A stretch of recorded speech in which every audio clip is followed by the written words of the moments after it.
हमारी कहानी शुरू होती है द्वापर युग में, देवताओं और महायोद्धाओं के काल में। पांचों पांडव अपना सब कुछ हार चुके हैं। उनका राजपाट छीन लिया गया है। उनके अपनों ने उन्हें धोखा दिया है और उन्हें 14 साल के लिए भयानक बेरहम जंगलों में भटकने के लिए छोड़ दिया गया है।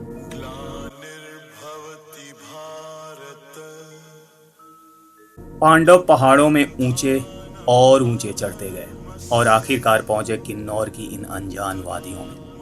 न रहने को घर, न खाने को भोजन, चारों तरफ सिर्फ हड्डियां जमा देने वाली बर्फीली हवाएं और नुकीले पहाड़। कोई और होता तो शायद दम तोड़ देता, लेकिन पांडवों के पास दो सबसे बड़ी ताकतें थीं। पहला, महाबली भीम का अटूट बल और दूसरा, उनके मार्गदर्शक भगवान श्री कृष्ण पर उनका अटूट विश्वास। इस कड़कड़ाती ठंड और सुनसान घाटी में पांडवों को एक सहारे की, एक संकेत की जरूरत थी। वो महसूस करना चाहते थे कि उनका रक्षक, उनका सखा श्री कृष्ण उनके साथ है, और इसी भाव को साकार रूप देने के लिए इन निर्जन पहाड़ों पर उनके द्वारा एक मंदिर की स्थापना की गई, जिसे लोग आज कहते हैं यूला कांडा। रामा रामा हरे हरे। समुद्र तल से लगभग 12,780 फीट की ऊंचाई पर स्थित भगवान के इस छोटे से घर तक का सफर सिर्फ एक ट्रैक नहीं, बल्कि प्रकृति, इतिहास और गहरी आस्था का एक जीवंत सम्मिश्रण है।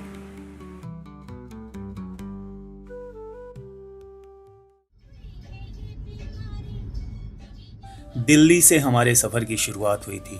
सबसे पहले हम पहुंचे शिमला होते हुए नारकंडा, और फिर अगले दिन पूरे दिन की यात्रा के बाद आखिरकार शाम ढलते ढलते हम पहुंच गए युल्ला गांव, हिमालय की गोद में बसा एक शांत और अद्भुत ठिकाना।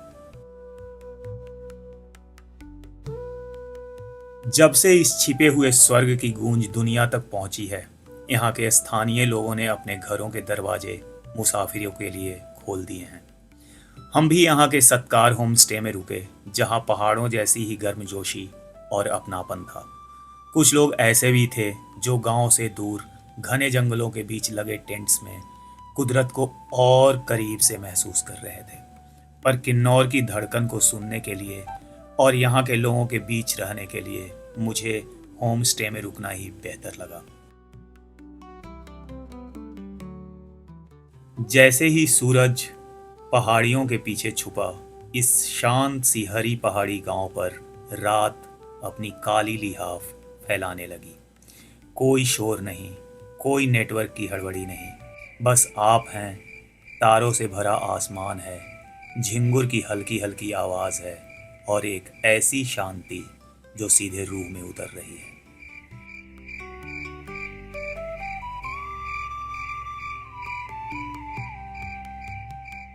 एक कंडे से लाया। हाँ, ये दीदी बताना क्या है ये बिच्छू गुटी की सब्जी है। बिच्छू गुटी, ये क्या किन्नौर का कुछ स्पेशल है? स्पेशल है, ये अच्छा होता है बहुत ना, ऑर्गेनिक। ऑर्गेनिक होता है, बिल्कुल ऑर्गेनिक है। अच्छा अच्छा। और अभी हम लोग यूला में हैं, देखो हमारा खाना बन रहा है। कल सुबह ट्रैक करने वाले हैं और ये दीदी हमें किन्नौरी खाना खिला रही हैं आज। थैंक यू दीदी। जो खाना खुद दीदी की फैमिली ने खाया, वही हमें भी परोसा।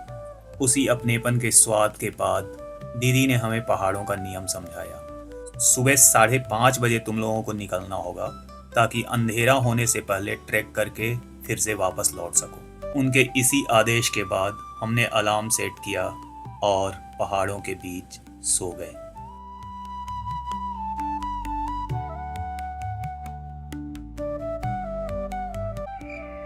सुबह के ठीक 5 बज रहे थे जब पहाड़ों की नींद खुली। हमारे साथ वे भी हल्की रोशनी में सफ़ेद हो रहे थे।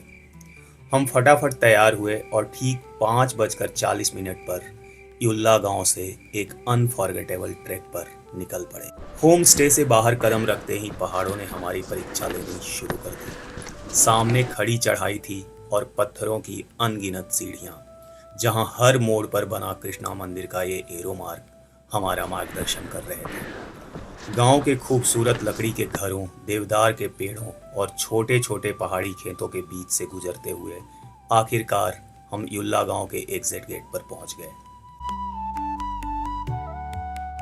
बस्ती अब खत्म हो रही थी और शुरू हो रहा था घने जंगल के बीच से गुजरता हुआ पहाड़ों से लिपटा एक सुनसान रास्ता।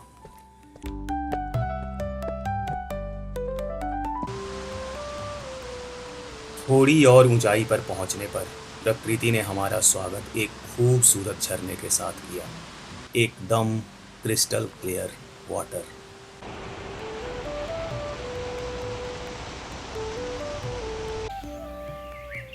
झरने के आगे जैसे जैसे कदम बढ़ते हैं पीछे छूटती जाती है इंसानी दुनिया। पेड़ों की ओट में छिपे वो इक्का दुक्का लकड़ी के घर और पहाड़ों की पहचान बनी एक दो चाय और मैगी की छोटी दुकानें, ये इस बात का इशारा था कि हम सही रास्ते पर हैं। सो हम पहुंच गए यहाँ पे। आई डोंट नो नाम क्या है, बट यहाँ से नेटवर्क चले जाते, हमारे फ़ोन बंद हो गए हैं। और वैसे मैं फ़ोटो वीडियो अच्छी ले लेती हूँ, आई थिंक। कंफर्म नहीं है, आई थिंक। ये यहाँ पे स्टे करके यहाँ से चले जाएंगे। आप लोग भी आओ कभी हमारे हिमाचल में घूमने। बहुत सुंदर है। हाँ।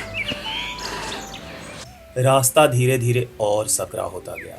एक तरफ आसमान छूता पहाड़ तो दूसरी तरफ गहरी डरावनी खाई और बीच में था एक बेहद घना रहस्यमयी जंगल, एक ऐसा सन की पहरेदार जो सूरज की रोशनी को भी जमीन को छूने की इजाज़त नहीं देता। हर 1 किलोमीटर के बाद सिर्फ दूर दूर तक फैले सन्नाटे और कहीं कहीं एक आध बंद पड़े टेंट्स दिखाई देते थे जहां ट्रेकर्स शायद स्टे करते होंगे। और फिर पेड़ों का वो घना पहरा अचानक खुलता है एक खुले आसमान के नीचे। ये था हमारा बेस कैंप। थकान से चूर बदन, लेकिन आंखों में जीत की चमक। पहले हमारे बुजुर्गों ने भी देखा, हमने भी देखा। अच्छा। तो यहाँ का श्री कृष्ण जी का मंदिर का ये है कि दो प्रकार के यहाँ असली रूप में आप देख सकते हैं। एक पहले हमारे किन्नौरी टोपी लगा के आते थे, पहले लोग किन्नौरी टोपी पहन कर आते थे इस मंदिर में दर्शन करने। दर्शन क्या, जन्माष्टमी के दिन ही आते जन्माष्टमी के दिन ही आते थे। अच्छा। तो उस दिन जो हमारी किन्नौरी टोपी है वो वहाँ जहाँ मंदिर में पानी गिर रहा है वहाँ तो आपका टोपी सीधा मंदिर के साथ तक आता है। तो अच्छा। आपके घर में एक साल बिल्कुल आपके जीवन सुख शांति से गुजरेगी। हाँ जी। अच्छा। अगर कुछ पानी में वो टोपी आपका गिर गया या कुछ हो गया हाँ। तो एक साल में आपके घर में कुछ नुकसान हो सकता है। मंजिल अब सिर्फ 3 किलोमीटर दूर थी। दीदी ने कल रात में ही हिदायत दी थी कि आखिरी रास्ता बेहद चढ़ाई वाला है। हम दिमागी तौर पर तो तैयार थे, पर जब युला कांडा का अंतिम चरण सामने आया तो समझ आया कि पहाड़ों की असली परीक्षा किसे कहते हैं। वो देखो उस पहाड़ी की तरफ लोग चढ़ रहे हैं, ट्रैक कर रहे हैं जो हमसे आगे हैं। अभी ये वाला स्ट्रेच बहुत ही स्टीप है यार। थोड़ा थोड़ा रुक कर बस बैठ नहीं रहे हैं, चलते रहने की कोशिश कर रहे हैं कि बॉडी ठंडा ना हो जाए, क्योंकि ये हाइट है और टेम्परेचर लो है, भले ही धूप निकली हुई है, तो इसलिए धीरे धीरे बस ऊपर की तरफ चढ़ते जा रहे हैं। रास्ता भले ही दम फुला देने वाला स्टीप था, लेकिन इस बुग्याल की बेतहासा खूबसूरती और बगल में खड़े बर्फ से ढके पहाड़ हमारे लड़खड़ाते कदमों को रुकने नहीं दे रहे थे। बस धीरे धीरे ही सही हम ऊपर की ओर बढ़ते रहे। 1 किलोमीटर का ऑलमोस्ट ट्रैक रह गया है और ये लास्ट स्ट्रेच मैं इजी बिल्कुल नहीं बोलूँगा।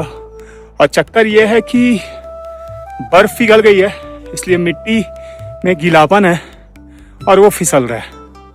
और शूज़ मैं स्पोर्ट्स शूज़ पहन कर आ गया हूँ, तो ग्रिप सही नहीं बन रहा है। तो ये थोड़ा एक मेजर चैलेंज है। और साथ में स्टीपनेस भी आप देख सकते हो, बहुत ज़्यादा है, एकदम स्टीप है यार। यहाँ पे आप देख रहे हो सामने नीचे लोग आ रहे हैं, वो पतली सी कच्ची सी सड़क सी जो दिख रही है, वहाँ से चढ़ाई लगा लो 1 किलोमीटर, एकदम इंक्लाइंड है ऑलमोस्ट। 70 डिग्री 80 डिग्री इस स्ट्रेच का।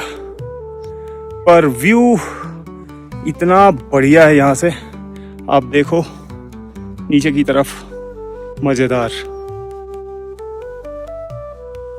और फिर एक आखिरी मोड़ पार करते ही सामने जो दृश्य खुलता है उसे शब्दों में बयां करना आसान नहीं है। युल्ला कांडा में स्थित भगवान श्री कृष्ण का मंदिर। जय जय जय जय जय श्री कृष्ण।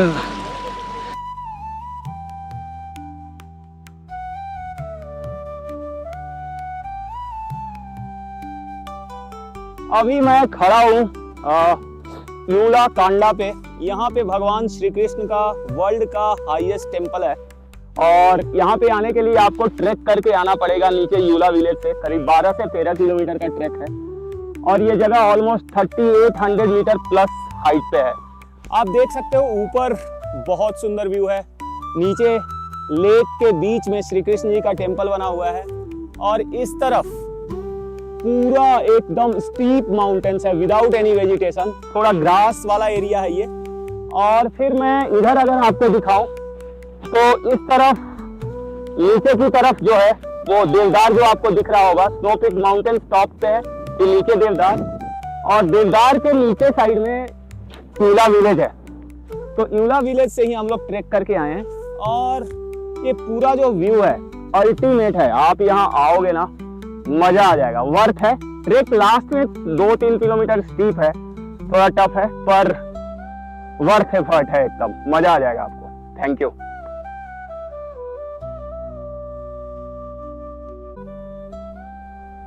ऐसी जगहें कम होती हैं जहां धरती और स्वर्ग के बीच का धुंधलापन घटने लगता है, जहां भगवान और भक्त अलग अलग से नहीं दिखते, जहां इंसानी अहम दैवीय भक्ति में मिटने सा लगता है।